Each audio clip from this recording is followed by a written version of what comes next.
क्या आपने कभी ये सोचा कि एक बस कंडक्टर भी पद्मश्री जीत सकता है, वो भी सिर्फ इसलिए क्योंकि उसने लोगों की टिकट ही नहीं बल्कि किताबों के जरिए जिंदगी बदलने का रास्ता दिया है। ये कहानी है किसी फेमस स्टार की नहीं बल्कि एक कर्नाटक के पद्मश्री सम्मानित अंकित गौड़े की। कर्नाटक के अंकित गौड़े कोई बड़े उद्योगपति, नेता या अधिकारी नहीं थे, वो बल्कि एक साधारण बस कंडक्टर थे। हर दिन बस में टिकट काटना ही उनका काम था, लेकिन उनका मन था कुछ अलग करने का, कुछ बड़ा करने का। उनका सपना था, उनका विश्वास था, अगर लोगों तक किताबें पहुंचेंगी तो उनकी सोच बदलेगी, साथ ही समाज भी बदलेगा। इसी सोच के साथ उन्होंने अपनी छोटी सी कमाई में से कुछ पैसे बचाना शुरू की। उन पैसों से वे नई नई किताबें खरीदते थे और लोगों को बिना किसी शुल्क के साथ पढ़ने के लिए उपलब्ध कराते थे।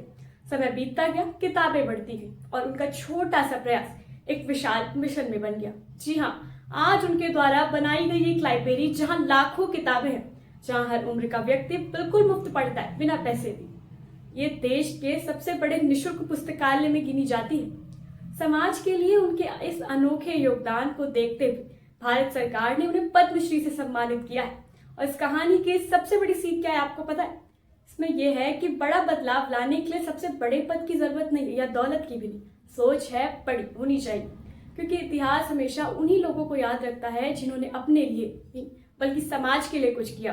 अंकित गौड़े की ये कहानी हमें ये सिखाती है कि इंसान का असली पहचान उसके पद से नहीं बल्कि उसके कर्म से होता है।